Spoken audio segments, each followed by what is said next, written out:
Hi everyone, let's talk about Indian Summer. So you may well know that I am a very big Uwe Rosenberg fan. I am pretty much up for whatever comes out. And sometimes, like with Hengist, that has not worked well for me, but I am still on board. So this is, as I said in the playthrough, part of a series. This is a trilogy now. This is number 2 Indian Summer, starting with Cottage Garden. That's a trilogy. Patchwork's also, part of this tile laying thing. It was the first one that came out, but it's not part of this trilogy, and it's from a different publisher and stuff.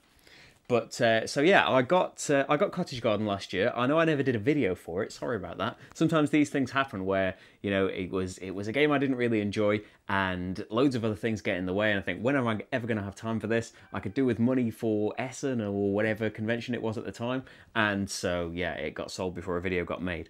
But yeah, I thought that there were cool things about Cottage Garden, but ultimately it was too light for us. So when this got announced, suddenly there's a trilogy. Okay, I wasn't too keen on the first one, but I am into trying more. And this one, it said in the press release, this one is for more experienced gamers. So I thought, addressing the concerns that a lot of people had that Cottage Garden was just too light, this one is going to come back and address those things. And for me, I really don't feel that it has. I feel like this has got some gamery things in it, but generally this to me felt like a lighter game than Cottage Garden. Just the system of having, there was a grid. If you haven't seen anything about it, there's a grid in Cottage Garden, and the tiles are all part of this grid. And the one that you take, you have little markers that go around the outside of this grid, and depending on where you are, you can see whose turn is going to be on which column, and you have to take tiles from that column. You can therefore see that in a few turns' time, player 2 is going to be in this one, and if I take this tile, he's not going to be able to take this perfect tile for him. So even though in general it was a light game, the way things scored was very light, you had these smaller player boards that you were trying to fill up as quickly as you can, and then you just discarded it and got another one. I thought that was the thing that let it down a bit. I know this isn't a Cottage Garden video, but yeah, I think that it's important in these games to be able to see what you have kind of accumulated over the course of the game.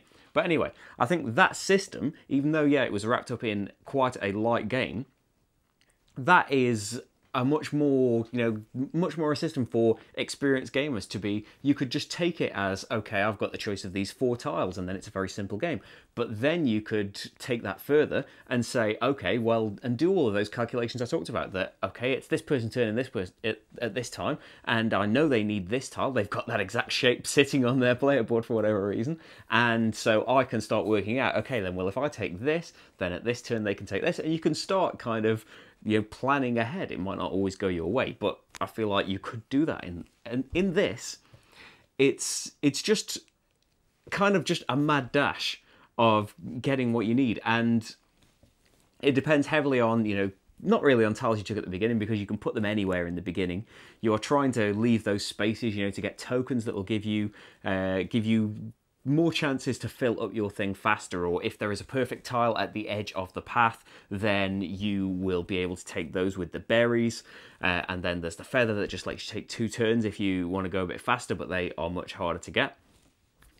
Maybe some of the concerns that the path does not change much at all, but that may well be because of it being a 2-player game. Obviously, if you were playing this at the higher player count, it goes up to 4, then the path would be changing more. The tiles that are out there would be changing more. People would be spending their berries to pick up 2 tiles because the one they need is right there. So okay, now this one that I need is right there. The only thing that really changes for 2 players is the mushrooms, where normally you steal the first tile from 2 different players. In a 2-player game, obviously you can't do that, so you steal the first tile from a player and then take the first tile from the path. So that is a little change. It doesn't really make that much difference. But so that's the thing I mentioned. I've said many times before that I don't like any kind of mean things or take that in games. So there is that to it for a start, that I don't like that element is really in this. As I said, there can be a kind of taking things away from other players in Cottage Garden, but that's part of games in general. Well, it depends who you're playing with or whether they're going to do that. With the mushrooms, that's the only use for them, is stealing things from people. And sometimes, the tile, it's very deliberate that you can only steal the tile that is closest to their backpack.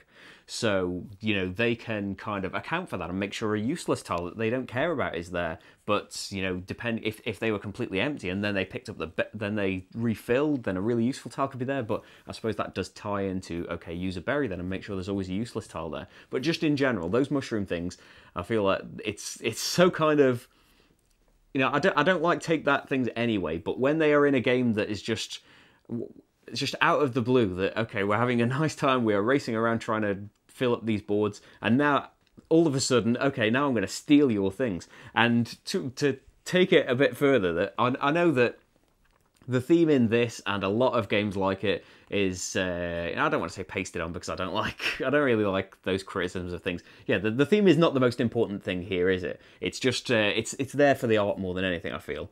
But taking the theme that is there, that we are on this, you know, autumn walk, and we are trying to, you know, see the most things and have the nicest time. For a start, it's a bit strange that it's a race game then, because surely we want to be taking our time and having the best experience. But anyway, so we're having these walks and we're trying to see all of these things, but then if I, you know, use a certain thing or whatever they're trying to make the powers be, I steal a bit of your experience to put into mine. It really sat strangely with me. But yeah, regardless, in general, I do not like the sudden out of the blue take that you know, nothing else is like it in the game, and it seemed really, you know, it seemed like a much bigger deal because it was just like one of those inclusions that was just, is this to say that it's a more gamery game that because it has more interaction now? Because I feel that Cottage Garden system had much more interaction that didn't necessarily always have to be negative and fit in with, you know, the flow of the game. Not necessarily the theme. I know that the theme was loose there as well. There are things that you can do of, you know, you try... It's cool at first that, okay, I've got the holes in these tiles, so I don't just want the shape of the tile, I want the hole to be in a specific place to get the token, so when I do fill up this section, I'm going to get a load of useful things, and keeping, you know, nuts in general is going to help me fill in those one gaps. All of the tokens are useful in their own way. And then, you know, if I make these certain shapes, then I can get these animal tiles where I can get the tokens again. It's cool, and it kind of helps towards going to the race, but it really has fallen completely flat. You know, whenever we have tried it, and, you know, our first game was with 3 players as well, and we all had felt the same way about it. It just had no... It had no race feeling at all. I know it's a race game and it's the first to finish, but it just did not matter at all. 2 of us finished, I think, at the same point in that game as well, and there was 1 nut difference. It did not feel like we were...